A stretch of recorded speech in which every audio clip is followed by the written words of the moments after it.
storage, which also made some of this work a lot easier for us. We also migrated our workstation setup to laptops.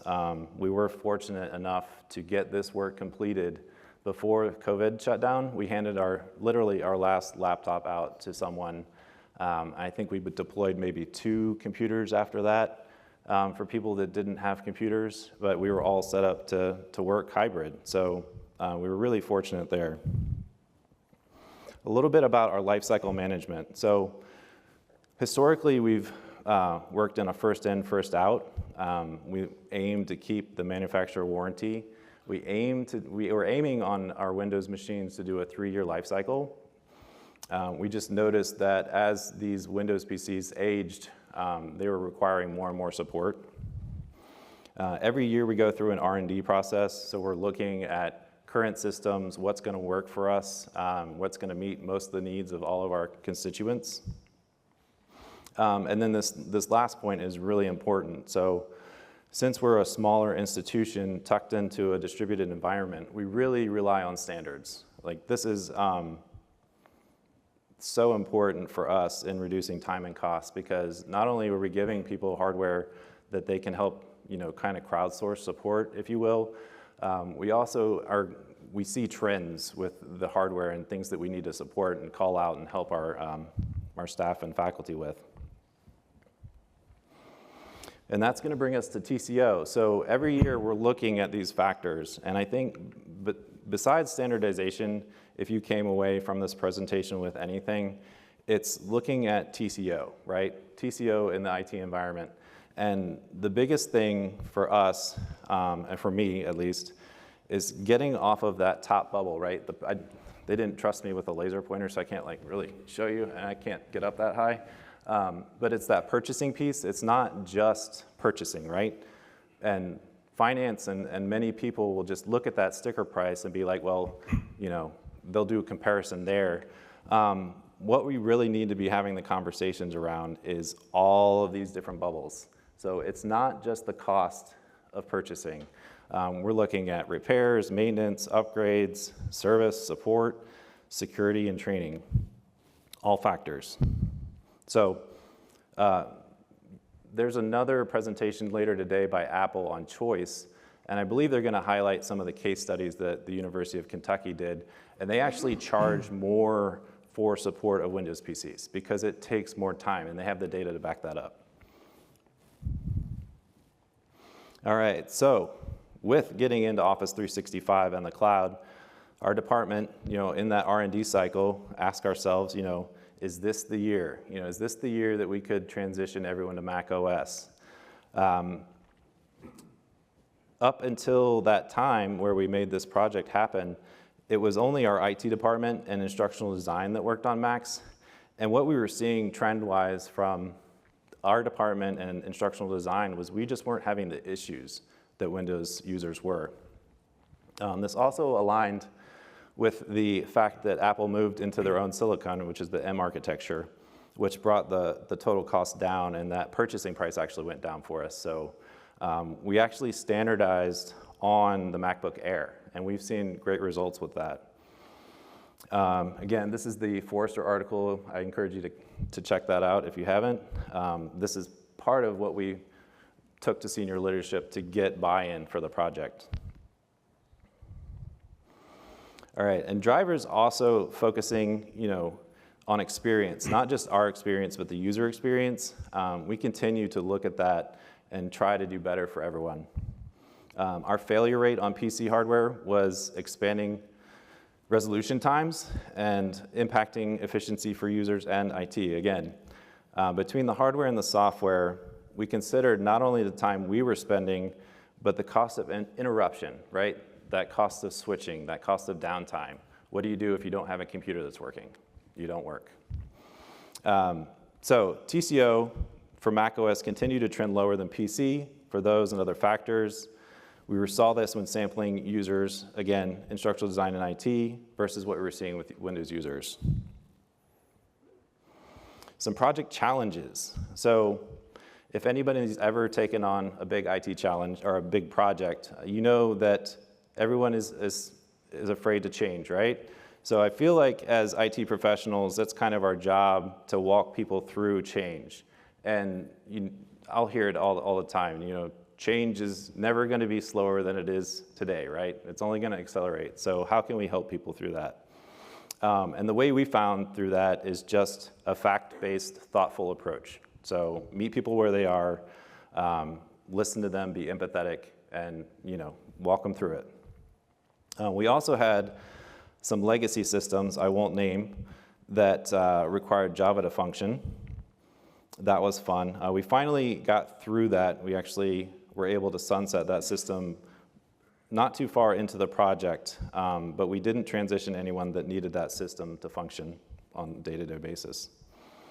Another challenge was legacy hardware. So I'm sure all of you have seen some of these devices that won't use USB-C ports. So we handed, every time we deploy a laptop, and we were worried about those ports on the MacBook Air, so we supply everyone with a USB-C to USB-A adapter. They're not very expensive. We also give people the option of having a 27, I believe is our new standard. They can either opt for a 27 USB-C Thunderbolt monitor or a 34-inch USB-C Thunderbolt monitor, and that provides all those legacy ports that people would need. That also, having that one power delivery, that one cable to rule them all, right, that feeds into the computer, also eliminated a dock. So we used to have, we would have a Windows PC, we would have a Thunderbolt dock, we would have all these accessories tied into the dock, which the docks half the time didn't work, tied into 2 monitors. So all of those pieces we kind of minimalized into one piece of hardware to attach to the MacBook. So we presented these all to our senior leadership, right? And then we got support from the dean to do this project.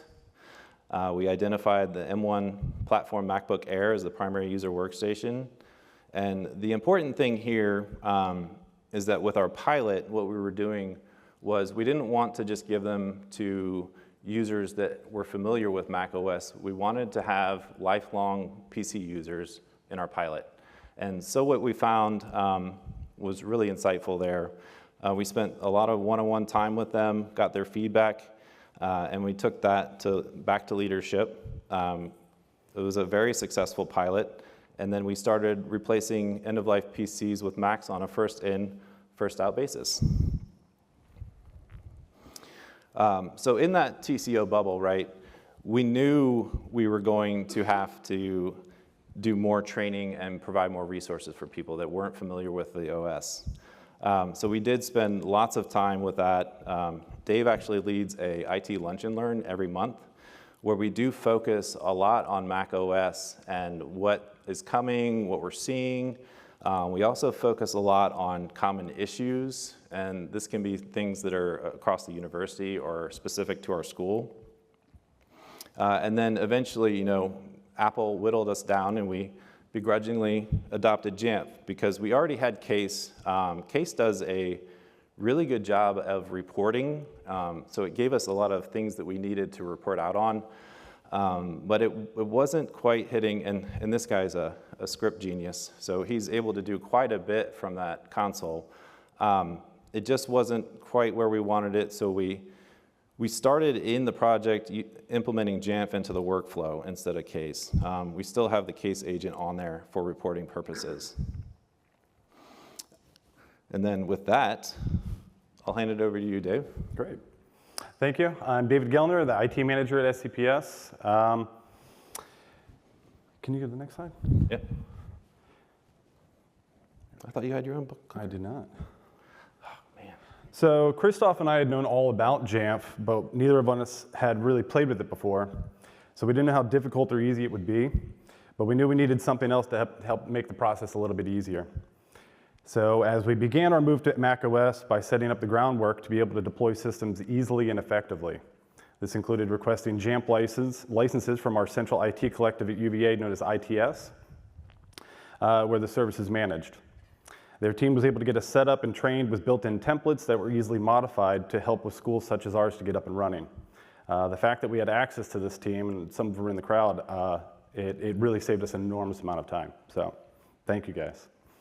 Once our site was ready, they trained us on how to deploy applications, customize our zero-touch deployment, and track our inventory. And then as each new employee came on and moved to macOS, we learned what was working and what could be improved. Each iteration allowed us to automate a process that was previously a manual task. And as an empathetic department, we wanted to know what we did and how we could do better and how the users felt. So after the initial pilot program, we began the execution phase by transitioning 5 users per week. This included an in-person meeting where we walked the users through getting logged into their computer, signed into their Office applications, and providing a quick overview of where to find everyday items and settings. We created an onboarding document that assisted with this process, including pictures of connecting to their monitor, syncing their browser bookmarks, installing printers, and setting up Touch ID for faster access. That really, people love Touch ID, just being able to lay their hand on it and get logged into the computer, so they love that. To provide comfort to the end user during this process, we allowed them to hold on to both their Windows and their Mac computer for 2 weeks. We feel like this relieved a little bit of stress during such a big change and allowed them to become familiar with the operating system. To gain a better idea of how to improve the process moving forward, we implemented a feedback form to get insight on how we can make the next rounds even easier for everyone. We also created a Microsoft Teams channel dubbed Apple Corner, where newly transitioned staff could ask questions. They can get responses from either Christoph and I, the IT team, or others who had more experience. So we'd see that other people that had grown up with Mac and knew Mac, they were also answering the new people that were newly onboarded. They were answering their questions. So that was really helpful. And for additional assistance, we hold, like Christoph said, a monthly lunch and learn that shows off new features, helpful utilities, and general OS and IT questions folks might have. And one thing that's enabled us to do is, now that we're in a more mature state and most of our fleet is Mac, we're able to bring in subject matter experts from ITS and outside and talk about current events and what's coming and be more forward focused. Yeah, definitely. So before the project, we were roughly 80% PC and 20% Mac, and now our school is over 90% Mac. Help desk tickets were reduced year over year with the migration pattern of Windows 11 to Mac, creating a direct financial impact for our school. This graph represents the total number of tickets to our help desk over the last 4 years, noting the downward trend with the help of Mac. Tickets used to consist of hardware failures, Windows update woes, failed VPN connections due to the posture checking software requirements, and domain password sync problems. But now our tickets are more focused on learning interesting ways of using macOS and how to accomplish similar tasks on Mac versus Windows and creating efficiencies within those workflows to help productivity. We wish we could ignore that little uptick last year, but sometimes everybody in the organization needs to reset their password, so. All at once. So let's talk about a few TCO factors. Our workstation costs are down due to reduction of components. Eliminating unneeded accessories has reduced the number of failure points while also making workstations a cleaner place to get work done. Like Christoph said, we'd have the dock, the monitor, all the accessories, and it just made desktops look really messy. So now that we have the standard monitor with the power supply and their laptop and possible keyboard and mouse, it's just a much cleaner experience on the desktop. So. Workstation failures are at an all-time low, both for procurement and other TCO aspects, such as support, maintenance, repairs, and service. And since we utilize AppleCare for all of our distributed hardware, turnaround times for repairs and replacements have been cut in half. We apply this AppleCare Plus coverage to match the life cycle by which the endpoint will be in use. It gives us a little bit more peace of mind. No matter what happens to the computer, it'll be covered. So moving on to security and compliance, recent snapshots show that our Windows machines represent almost 30% of our Severity 4 flags and 60% of our Severity 5 flags from Qualys, which is our risk management platform at UVA. We've deployed and customized an open source support app to give the end user an easy way of finding helpful shortcuts and system information. And we also use the Superman script to drive security and compliance and timely OS updates. I think there's actually a Superman session right after this one, and it's very helpful. It saved us a lot of time. So, Integrated tools within Jamf Pro allow us to manage updates to software inside and outside of the Jamf and macOS app catalogs. Patch management, execution, and reporting are now simple tasks that rarely fail and give timely information to allow for faster response times to new security threats. We love being able to see this in our Jamf Pro dashboard as well. Christoph's always asking for reports, and I'll really quickly throw something up and show me this. Throw him that, and he's a happy man. So, implementing the helpful configuration policies such as our 30-day reboot requirement also help maintain OS version parity across our fleet. It's almost like having a tier 1 help desk full-time employee. That's really important. No matter what your environment looks like, if you can do something like that 30-day reboot policy, like we don't have it broken out quite as detailed as it is, but we're seeing the downward trends, right, on the tickets. But once we did that 30-day reboot policy, it went like exponentially off another shelf. And when we started that script, what was the longest computer uptime that we saw? I don't want to say 6 months. I want to say it was approaching 300 days. Yeah. And that was one of our highest ticket customers, right? We're servicing this person that, even if you're asking them tier 1 questions, their head might be in a different space. So meeting people where they are, helping them like proactively reboot if they aren't, and then helping our handful of Windows users that every Tuesday we're like, hey, it's Patch Tuesday, could you run those patches? Give yourself a reboot yeah, too. Reboot, thank you. Yeah, big, huge difference. So if you can do something in your environment like that, I would highly encourage it. So our transition to Mac and Jamf has also improved and shortened our new deployments. We utilize the zero-touch deployment feature to automate our build process. No more custom out-of-date images to deploy that could take hours per machine. The entire process now takes minutes from powering on to user handoff. This goes back to when I was creating images in case. Every new Windows iteration that would come out, I'd have to strip away all that extra junk software that Windows likes to put in, and it was just a much longer process, and now it's just point and click. So. And it broke every time Windows It broke every time. So these improvements have allowed us to tailor our lifecycle to user preference, giving them an option to defer their upgrade. With this option, we've seen 60% of our users defer upgrades for 1 additional year due to satisfaction of their current hardware. We try to entice them with new hardware and an upgrade, and they're like, no, everything's fine. And that's another thing, like meeting people where they are, and that could be, in their workflow, like where it is in the season, how busy they are, how much they love being on new technology. Like my wife will readily say, I don't want another phone right now, leave me alone. I'm like, okay, well, like now that we have the flexibility to do this, let's offer people the option. Like, what can we do to be innovative and meet people where they are? Yeah. So all these factors combined have given us more time to focus on being proactive versus reactive, further minimizing user interruptions. So our focus has shifted from putting out fires to creating efficiencies and building innovative solutions to existing problems and processes in the organization. So, Christoph? Yeah. And we're going through a massive physical project right now. We'll leave that up for you. We're moving buildings for the first time in like 30 years from a 50s Red Cross building to a swanky new building with HR in a newer space. But we walked away from our office for roughly a week to come here, and we left a loaner laptop. And how many tickets have we gotten this week? One. So, we're really feeling good about where we are. We're swamped. We were lucky to come here. We're doing a lot of physical things right now we'll get through, but we're just really feeling good about where we are in the space.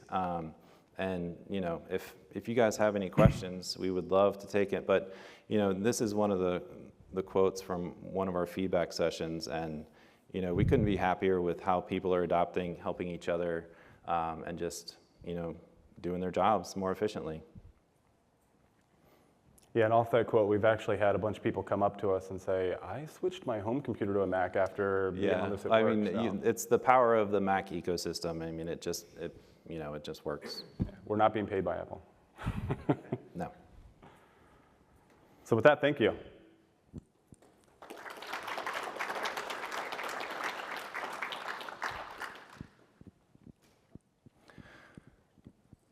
Hi, thanks for the presentation. It was great. Quick question, what kind of resistance did you receive, warranted or not, from Windows users that were handed a Mac? Yeah, so Dave had more of the hands-on. I got more of the, do I really have to? And that's what the empathetic thing, you know, Dave could do zero touch. He could just ship a laptop, and you have shipped laptops out to people that aren't in Charlottesville. But it's really, so as we were going through the project, Dave would do the due diligence of sitting with them, you know, one-on-one, and just walking them through, like, hey, do you have access to this? Do you have access to this? What's your workflow look like in a day? And just, we did get quite a bit because people have worked, you know, we've fed them Windows laptops, and that's what they're used to. And, you know, just because they're used to it doesn't mean it's better. And that's just what we had to show them. We just had to meet them where they were, say, hey, you know, what are you worried about? No, the close button's over here, you know, just try something. Like a lot of it, you know, once you get them into the operating system and show them some of the UI, like just try it. Like try dragging this over there. That wouldn't have worked in Windows, but you know, most intuitive things that you try to do on a Mac work. And that's kind of the fun. I don't want to say magical because that word's been used so much, but when you see the lights in their eye, like, oh, that's all I had to do, like it was that easy, that really goes a long way. And having one of us next to them, supporting them, went a long way as well. Yeah, change is hard, but having that one-on-one time, and again, with all the other avenues that we provide for learning and support, we really think that we gave them the support that they needed. And again, we have a senior leadership team that's saying, you know, this is what we need to do, right? So they can only go so far with their complaints until, you know, they have to comply. And when we announced it, there were 50% of the people that were like, oh, I have to switch to something. But then there were about the other 50 that was like, thank goodness, thank goodness. And another thing is, you know, it's helped with recruitment. They're like, oh, we get a Mac? That's awesome. Yeah. Let's go. Great. Sorry, two really quick questions to follow up. So is there a use case where a PC is the better option for users, and what is that use case? No. And this answer is no. Okay, great. Do you use personal Apple accounts or managed Apple accounts in your environment? We use personal Apple accounts. We wanted to give them the choice of you know, possibly connecting all of their Apple accounts, whether they bring in their personal cell phone, so they can have all those features that Mac offers, the continuity and things like that. So we wanted to give them that option. We've thought about doing managed accounts, but I think this gives them more freedom to see all the things. That might change in the future, but we don't really have any plans for it. But we wanted to give them the option of doing that. And on that note, we really don't lock down most of the consumer features. So people are able to airdrop to their phones. There's nothing that's really broken for the experience. And you know, we were worried a little bit about activation lock when we're getting a machine back, and we have to like reinforce that. But in the keynote, you know, we're going to have pretty soon Apple School Manager. We're going to have the ability to take that device back. You talked about reducing total cost of ownership. Did you actually do the calculations, and what is the, like, can you share percentage differences that you were able to share with leadership that, you know, a Mac costs over the course of its lifespan X% less or more, or that kind of thing, when you calculate the total cost of ownership? Yeah, so we don't have the in-depth data that the University of Kentucky has. So if you're looking for like a drill down, like to the minutia, like they track their tickets, and we've done some tracking on tickets to show the difference in the volume and resolution time from Windows and PC. But UK uses data to charge users more if they're on a Windows PC because it takes more time. But we showed leadership the time that we were spending on the Windows machine. So that included, you know, we would have the ticket data to show this computer broke. I mean, we were having, I didn't have it in the slide deck, we had 25% failure rate on our standard of Windows machines year over year. So just think about the time spent on just that was worth it. Unrelated question, and so you said no, there's no situation when, you know, a Windows computer is better. All right, so I'm guessing y'all don't have any Windows-only software that is required by anybody in your staff or faculty, or? No, so We did call that out on a slide. At one point we did. It was a legacy finance application, and that was sunset probably 18 months ago. Yeah, it's gone web-based. Yeah. Yeah, pretty much all of our work, and that's our backup for most things. If a desktop application isn't working, we send them to the cloud. So, and we haven't seen any issues with that except, you know, bandwidth, right? So we're a flex environment. So we have seen issues now that we have all of our data in the cloud. We really have had to start looking at requiring a certain bandwidth for users to work from home because they can come into the office and we have stable internet and a good place to work. But we have seen issues with larger, particularly like spreadsheets that are a little bit too big, that shouldn't be a spreadsheet. When they're trying to work on that, they just can't because it's buffering. But Dave has set up and I believe there's something coming in the future Jamf Pro that will do this as well. Dave set up a script where it will do a ping, so it will see the bandwidth that the user is and will tell them, hey, find a better internet connection.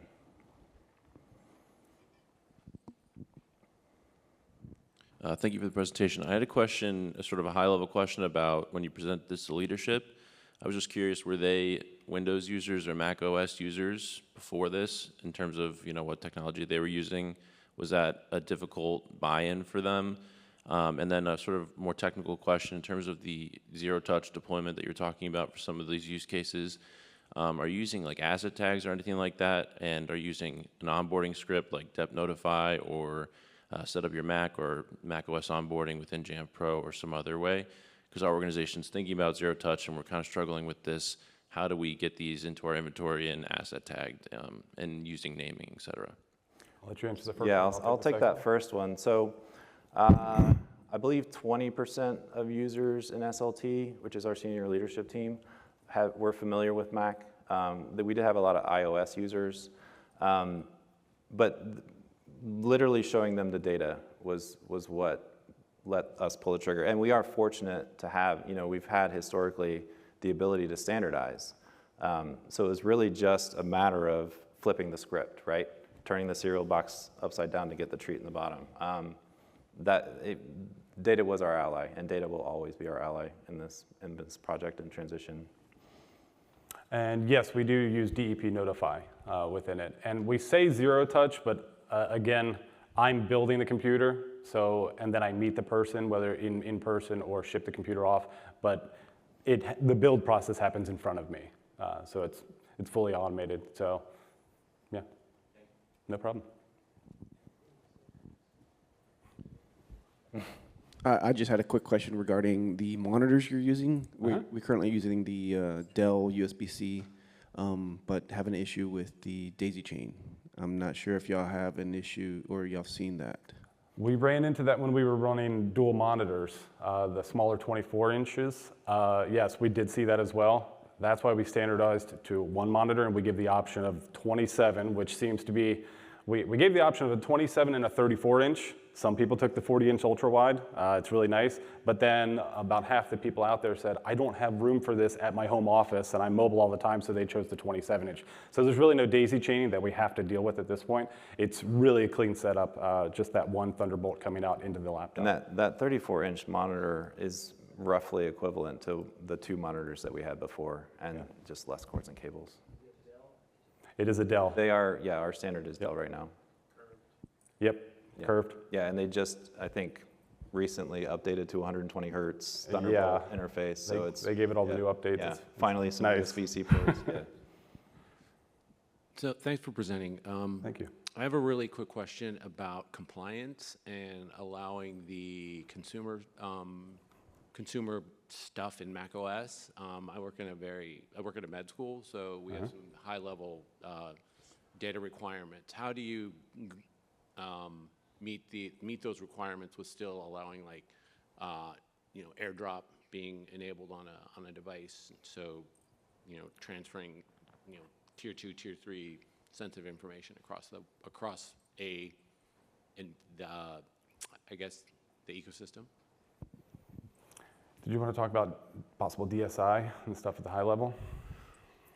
Why don't you just walk them through, like, the controls frameworks that you have and that you can deploy? Well, there's no real policy on those kind of things. I used to work at the School of Medicine, and I ran CIS level benchmarks against all of our systems, and I had to turn a lot of those things off. We're on the academic side, and they're a little bit more flexible. That might change in the near future. The Central University IT is coming up with a device security initiative that might lock all this down, and our guys over at ITS that manage Jamf have already built everything out with CIS level benchmarks and everything. So it's ready to go and ready to flip the switch, which we're ready to do as well as soon as it's a policy within the university on the academic side, if that answers your question. But we left it open. If it were against the rules, we'd shut it down because I like being a rule follower and following policy, just so there's no excuses. But as of right now, there's nothing in place for that on the academic side. And ITS is presenting, I believe, at 11 o'clock tomorrow, and they can go into some of those gritty details and probably answer some more specific questions. So I'm curious, is this just administrative support, logistics staff, or did you have to deal with the faculty in this migration as well? Some How did you faculty. get those egos? Some faculty. Some Yeah. faculty as well. Only full-time faculty at our school get a laptop. Yeah, But yeah. yes. But that is a concern. Going through the device security initiative, we do have a handful of full-time faculty, but we do have hundreds of adjuncts and adjunct faculty, and we don't supply a device to them, and then Same. that that's not going to be targeted first in the device security initiative, but that's something that is tucked into our minds. We could have somebody teaching one class and using UVA resources on their personal computer, and that's something we're very keen on looking at, because we don't have the funds to supply a device to 400, 500 adjunct faculty to teach one class. We can subscribe to see what you guys do when you figure that out. Oh yeah, we'll just feel free to contact us. We'll be looking at it. Hi there, name's Brian. All right. We work at, I work at UCLA Health, and we have tons of machines. I was wondering what your endpoint count was, and similar to someone in the Mac, and I think a lot of folks in this room probably, we have a heavy reliance on Active Directory, Intra ID, and also the big one is Epic. We just finished a pilot of Epic Hyperspace for Mac, and it's been going fairly well, although there are some third-party integrations that still aren't working. But I was just curious on what your endpoint count was, because it did seem like everything went very well for you. And our leadership is interested in doing exactly what you did, but we're just trying to think about okay, what's the actual end user experience going to be? We have a larger endpoint count, something in the 20,000s, and there's still going to be, I think, a heavy reliance on a lot of those Windows-only applications. Sure. Yeah. So I want to say we're hovering around 60 65. endpoints at this. Yeah. We're a much smaller school than you are. Yeah, so we're much growing, fewer. but we are a lower endpoint user. But I believe Apple is doing a choice session not too long after this one that will kind of give you the data. And if you go on to, I believe it's the Apple Higher Education site, they have some of those larger endpoint, like Kentucky, I keep coming back to. They have the user experience, and they have those larger endpoint counts for sure. But yeah, in your scenario, I would definitely do a really targeted pilot to get, that's how you get anything done, is just get a pilot, get your feedback, see how everyone functions on a Mac, and then go from there. And we were seeing similar numbers that Kentucky came across with all those metrics across the board. So I would think that with your number of endpoints, that number would just scale as well in percentages. So, yeah. Yeah. Yeah, no problem. Absolutely.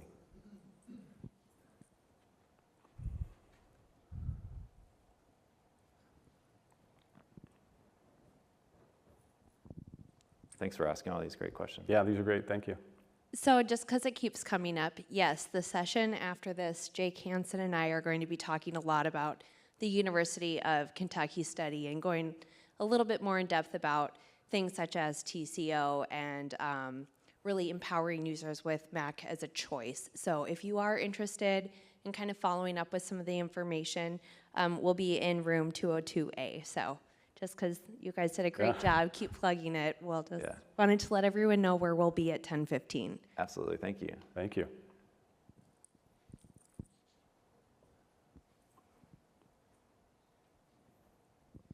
Hey, just had a quick question about your super setup. How aggressive do you guys set up like your deferments, and do you guys enforce the update after a period? It's pretty aggressive. Matt from ITS has kind of set us up, and I kind of plugged it right in, but it is on the aggressive side. We've held back on Sequoia right now, so I told the users 30 to 60 days. We both went on Sequoia, and it's been just fine thus far with all the applications that are required. It's on the aggressive side though, because we like the data to show to InfoSec, like, look at us. It's on the aggressive side for the minor updates and the security updates.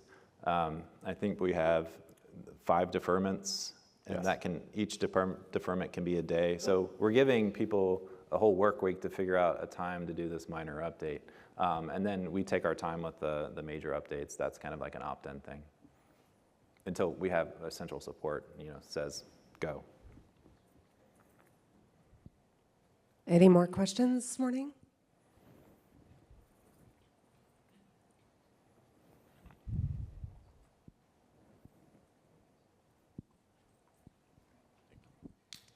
Hi, so you mentioned that most of your staff get MacBook Airs, and I imagine for most users that's perfectly fine. But I was wondering, like, for more power users who want like more RAM or maybe a MacBook Pro, what's your process like for that? Yeah, so shockingly, not many people have requested a more powerful machine. The only thing we do to the baseline standard is add more RAM. So as we're deploying these, they have 16 gigs. We do have, besides ourselves, we're on MacBook Pros, we do have instructional designers that we hand a little bit more beefy machines to, and then finance folks that do opt-in get a more beefy machine. But that would be an opt-in. We just haven't seen the use case. The MacBook Air has met 90% of our needs. Yeah, the majority of our users, their main applications are Office 365. They're in that all day in web browsing. So the base of 16 gigs in the MacBook Air does the majority of that. But like Christoph said, the learning team, we give them, there's no real process. We see that they have the need, so we just give it to them. And if you've ever worked on M devices and gone back to a Windows PC, the speed difference is just like, it's painful to go back and troubleshoot things on Windows, I'll say. So I'm at VCU, Virginia School. Hey. So y'all were coming from a Dell shop, I assume, as well, or Windows-based. In terms of like warranty support, I guess, we have our Dell technicians that come on the site and do all of that repair for us. And when y'all have hardware issues with your Macs, what exactly is your workflow for that? We have a central computing support store.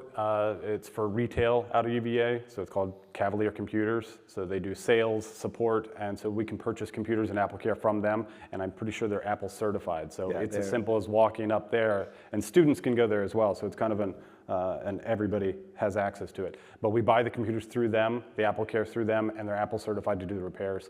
I've actually had to do a couple of repairs through them, and it was done in one day. Okay. Yeah, they had to replace a display panel, and it was done the very next day. So. We're really fortunate to have an Apple certified service department in the bookstore. So yeah, it's technically all in-house. Okay, cool. So yeah. Thank you. Anyone else? Awesome, thanks for your time. Thank you very much for all your great questions. Thank you to our speakers. Take care.